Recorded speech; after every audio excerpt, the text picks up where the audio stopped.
The tycoons of social media have to stop pretending that they're friendly nerd gods building a better world and admit they're just tobacco farmers in t-shirts, selling an addictive product to children.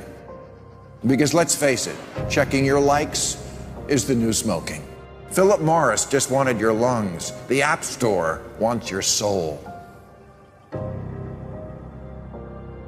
There are 2 billion people, more than 2 billion people on Facebook. That's more than the number, it's about the number of notional followers of Christianity. People check their phones 150 times a day, the millennial sort of audience. And so if you think about it, from the moment you wake up, it's like you're jacked in to this environment. And thoughts start streaming into your head, designed by a few technology companies.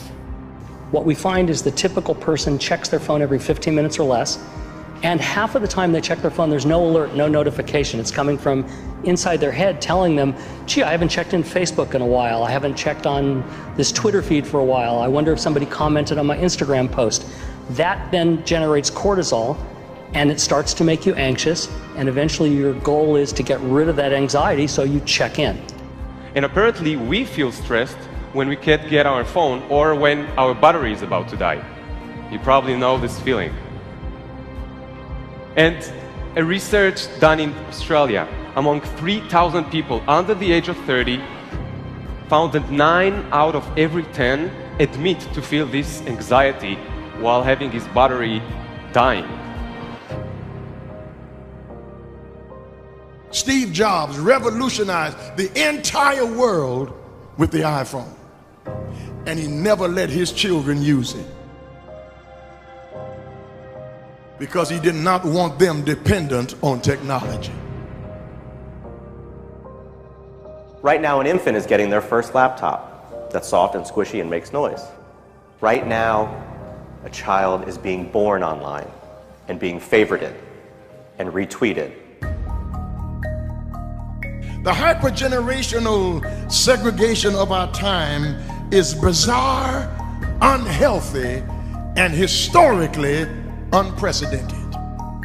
You've never seen the like of people sitting at a table in a restaurant not talking to each other because they're texting and using their Facebook and Instagram and Twitter, and they are at the table and don't even know each other.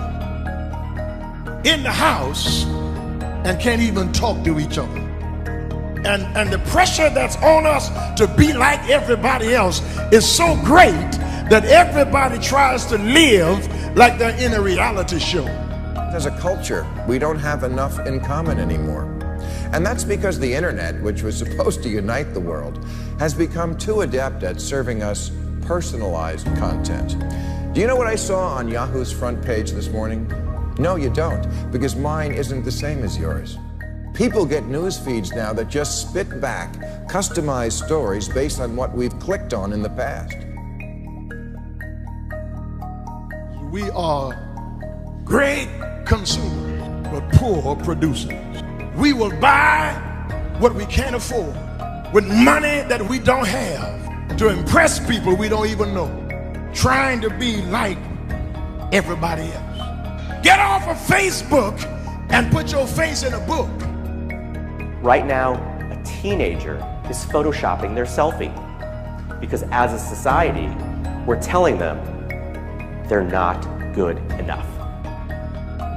Right now, influencers encourage narcissism without knowing the breadth and depth of their impact on their audiences. Right now, 40,000 spectators are in an Olympic football arena watching a competitive esports competition because this is this generation's football match. There's always this narrative that technology is neutral and it's up to us to choose how we use it. This is just not true.